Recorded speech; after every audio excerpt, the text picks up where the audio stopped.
आजकल जैसा देखा जा रहा है कि पहले 498 ए के केसेस जब पत्नियां किया करती थी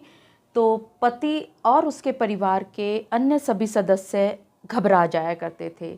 लेकिन उसी तर्ज पर अगर एक और दूसरा केस ये सोचा जाए कि कौन सा ऐसा एक और केस है जो पति पक्ष को परेशान कर रहा है, तो वो है डीवी का केस या घरेलू हिंसा, डोमेस्टिक वायलेंस का case. Protection of women against domestic violence act का जो ये कानून लाया गया था, ये लाया तो गया था पत्नियों की सहायता के लिए, पत्नियों को बचाने के लिए, उन पत्नियों को जिनके पति उनको परेशान किया करते थे। लेकिन हुआ क्या, धीरे धीरे इस कानून का भी दुरुपयोग 498 ए के बाद बहुतायत में किया जाने लगा। बहुत सारे मेरे सब्सक्राइबर्स मुझसे बार बार पूछ रहे हैं कि अगर उनके विरुद्ध डोमेस्टिक वायलेंस एक्ट का केस कर दिया जाए उनकी पत्नी के द्वारा, तो ऐसे कौन से अचूक बाण हो सकते हैं जिनकी बिना पर वो अच्छे से इस डोमेस्टिक वायलेंस एक्ट को काउंटर कर सकें, इसको फाइट कर सकें, इसको डिफेंड कर सकें और इस केस को जीत सकें। तो लीजिए, आप सभी के सामने मैं आ गई हूँ आज उन्हीं सब अचूक बाणों की चर्चा करने जिनकी बिना पर आप शर्तिया, अगर आपकी पत्नी ने डोमेस्टिक वायलेंस एक्ट का झूठा केस किया है तो आप शर्तिया इस केस को जीत पाएंगे।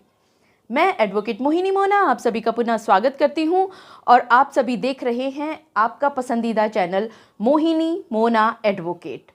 अगर आपने मेरे इस चैनल को अभी तक सब्सक्राइब ना किया हो या आप मेरे इस चैनल के लिए नए हैं तो इसको जल्दी से जल्दी सब्सक्राइब कर दीजिएगा ताकि आपको इसी तरह के लीगल इन्फॉर्मेटिव वीडियोस की नोटिफिकेशन टाइम टू टाइम सबसे पहले मिल सके। अब देखिए,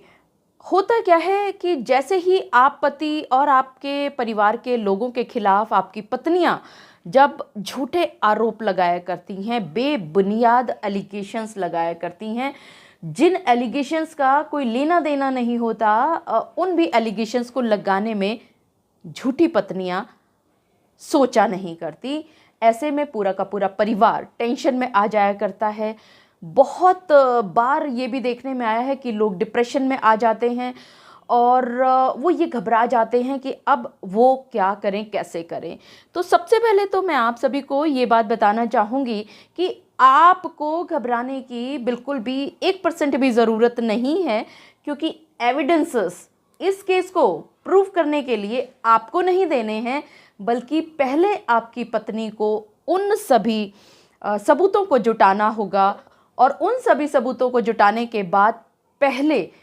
उनकी रिस्पॉन्सिबिलिटी होगी कि वो इस बात को साबित कर पाएँ कि जो वो लांछन आप पर लगा रही हैं बेबुनियाद, वो सारे के सारे लांछन या वो सारे के सारे जो एक्ट्स हैं किस तरह से आपने उनको परेशान किया। क्योंकि यही तो वो कहेंगी डोमेस्टिक वायलेंस एक्ट के केस में कि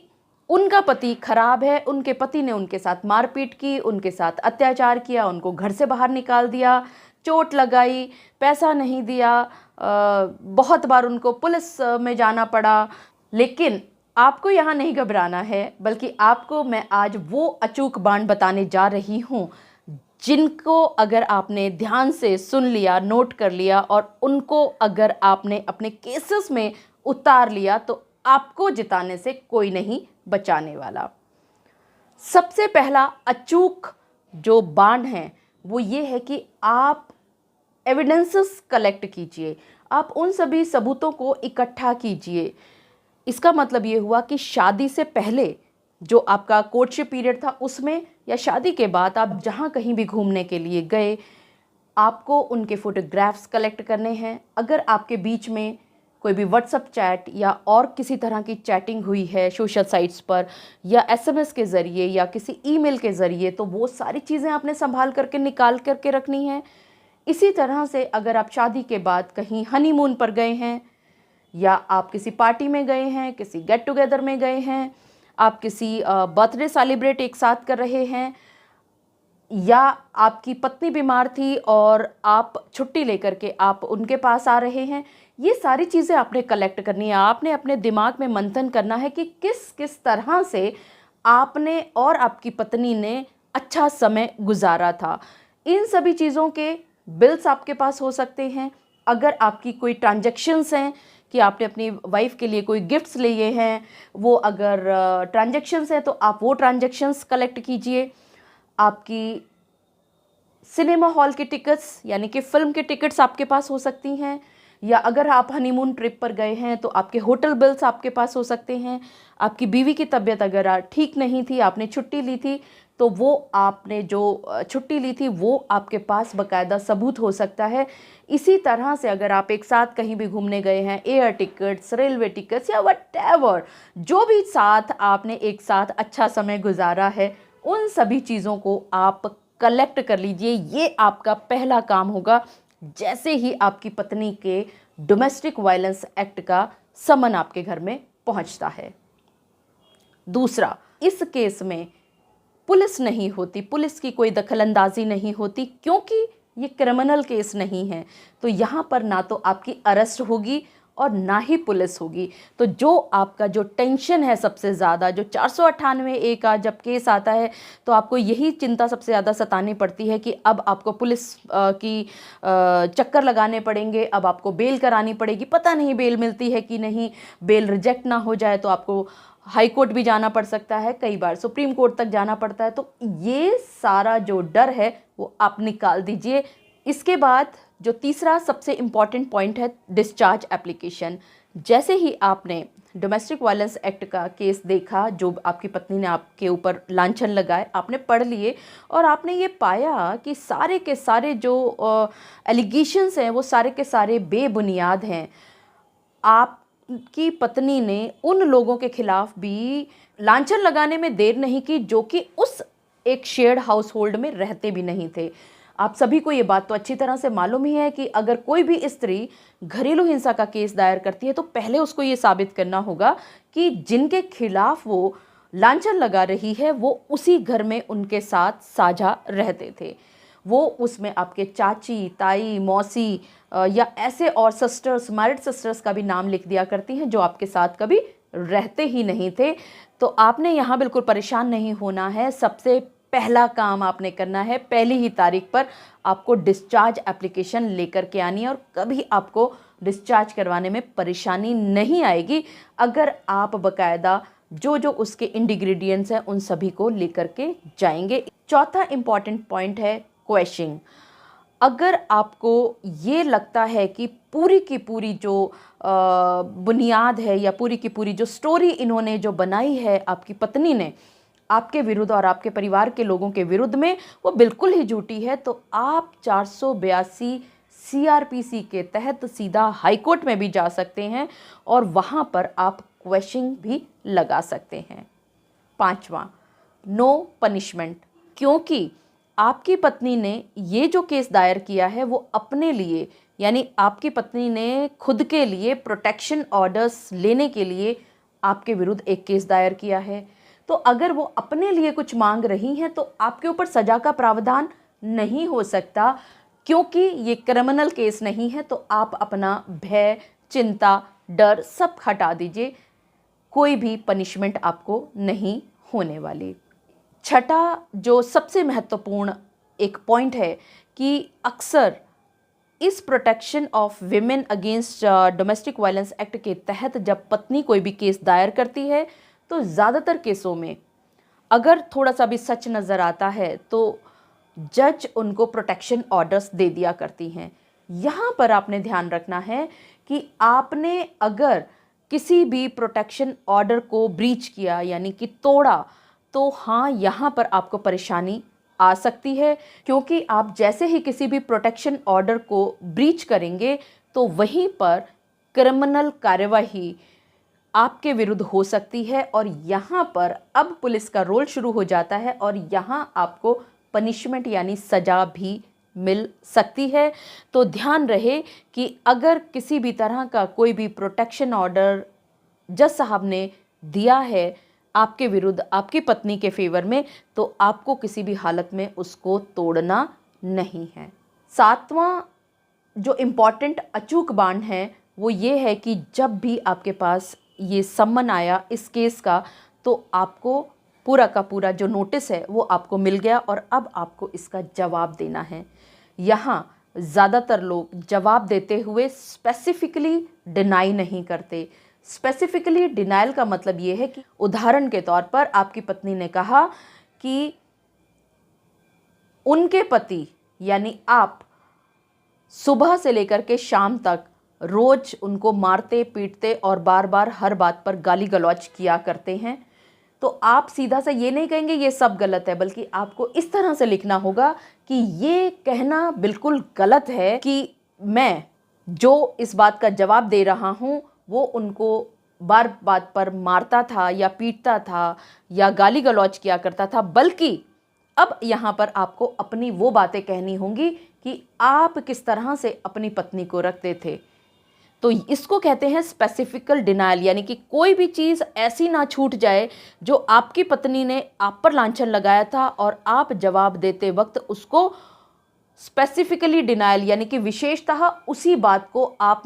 झुठलाना भूल जाएं। अगर आप किसी भी बात को झुठलाना भूल जाते हैं तो कानूनन ये बात मानी जाती है कि क्योंकि उसको आपने साफ तौर पर मना नहीं किया, तो इसका मतलब कहीं ना कहीं ये निकलता है कि आपने इस बात को मान लिया।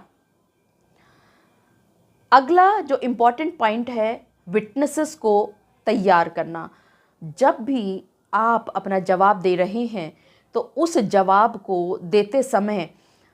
आपने इस बात का ज़रूर ध्यान रखना है कि आपको गवाही के टाइम पर कुछ विश्वसनीय गवाहों को कोर्ट में लेकर के जाना होगा। कुछ क्रेडिबल विटनेसेस आपके पास होने चाहिए। वो इस तरह के विटनेसेस हों जो कि जब उनसे सवाल जवाब किए जाएं तो वो उस बात पर घबरा करके या आपके विरुद्ध ऐसी कोई बात बोल जाएं जो कि आपके फेवर में नहीं बोली जानी थी। तो ये परेशानी का सबब बन सकता है अगर विश्वसनीय गवाह कोर्ट में उपस्थित ना हो गवाही के टाइम पर। अगला इम्पॉर्टेंट पॉइंट है, वाइफ की जो मेंटेनेंस की दरख्वास्त लगाया करती हैं इस डोमेस्टिक वायलेंस एक्ट के तहत। होता क्या है कि पत्नी इसमें एक इंटरिम मेंटेनेंस भी मांग सकती है, परमानेंट मेंटेनेंस भी मांग सकती है, लेकिन जब वो मेंटेनेंस मांगती है तो उस समय पर आपके पास ये चीज़ अच्छी तरह से पता होना चाहिए आपको कि आपकी पत्नी कमाती है या नहीं कमाती है। अगर वो कमाती है तो वो कहाँ कमाती है और कितना वो अर्न कर रही है, इस चीज़ को आपको ही साबित करना होगा, क्योंकि यहाँ पर आप कह रहे हैं कि आपकी पत्नी नहीं कमाती। अगर आप इस बात को नहीं साबित कर पाए तो हो सकता है कि जो आपकी पत्नी ने इंटरिम मेंटेनेंस या परमानेंट मेंटेनेंस की एप्लीकेशन में जो भी बात लिखी है उसको सच मानते हुए जज साहब कोई ऑर्डर आपके अगेंस्ट पास कर दें। और इसके बाद एक अगला बहुत इम्पॉर्टेंट बाण है, एक अचूक बाण है आपके लिए, टू एंगेज अ लॉयर। अक्सर आप या तो पैसा बचाने के लिए या कई बार अपनी बहुत ज़्यादा इम्पोर्टेंस या स्मार्टनेस दिखाने के लिए आप ये सोच बैठते हैं कि क्योंकि ये सारे तथ्य या ये सारे जो लांछन आपकी पत्नी ने आप पर लगाए हैं, आपको उसका जवाब भी अच्छी तरह से देना आता है क्योंकि आपके सामने ये सब घटा है। और इसी तरह से अगर गवाही के टाइम पर या किसी और समय पर आर्ग्यूमेंट के टाइम पर कोई भी पूछी जाएगी बात तो वकील से ज़्यादा आप बता सकते हैं, लेकिन आप यहीं पर मात खाते हैं क्योंकि आपको ये बात मालूम होनी चाहिए आपके सामने तो सिर्फ और सिर्फ एक केस आया है जिसका आप जवाब भी दे रहे हैं, क्रॉस भी करना है, गवाही भी देनी है, इश्यूज़ भी बनाने हैं, आर्ग्यूमेंट्स भी होनी हैं। लेकिन जो आपके वकील साहब हैं वो रोज़ दसियों केस करते हैं, तो जो वो मैकेनिज़्म देखते हैं कोर्ट का, जो कोर्ट की कार्यवाही में क्या बात कहनी है क्या नहीं कहनी, किस समय पर क्या बात कहने से फ़ायदा है, क्या बात कहने से नुकसान है, इसको एक एक्सपर्ट एडवोकेट ही अच्छी तरह से हैंडल कर पाएगा। तो आपको सलाह दी जाती है कि आप एक वकील ज़रूर हायर करें, स्मार्टनेस ना दिखाएं। और इसके बाद एक आखिरी जो अचूक बाण है, जो कि हालांकि इस पुराने वाले 10वें पॉइंट से ही मिलता जुलता है, कि आपको स्वयं को वकील नहीं बनाना है। अक्सर हमने प्रैक्टिकल लाइफ में ये बात देखी है कि आपके वकील साहब जब कुछ बोलते हैं तो आपको ये लगता है कि वकील साहब ने ये बात नहीं बोली, आपको ये बात और बतानी है, तो वहाँ पर आप उस बात को बताना शुरू कर देते हैं ज़ोर ज़ोर से। हालांकि आपके वकील साहब आपको रोक रहे हैं, लेकिन आप अपनी वकालत नहीं छोड़ते और आप वो सब कह जाते हैं उत्तेजना में, जोश में, गुस्से में, घृणा में,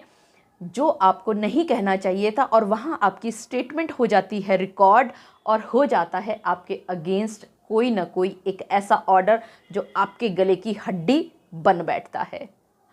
मुझे पूरा विश्वास है कि आप सभी को आज के इस वीडियो के माध्यम से भली भांति ये बात पता चल गई होगी कि अगर आपकी पत्नी आपके विरुद्ध घरेलू हिंसा अधिनियम के तहत अपने आप को संरक्षण लेने के लिए केस दायर करती है, तो आपको वो कौन कौन सी चीज़ें हैं जिनका विशेष तौर से ध्यान रखना है, जो कि आपके केस में अचूक बाण सिद्ध हो सकती हैं।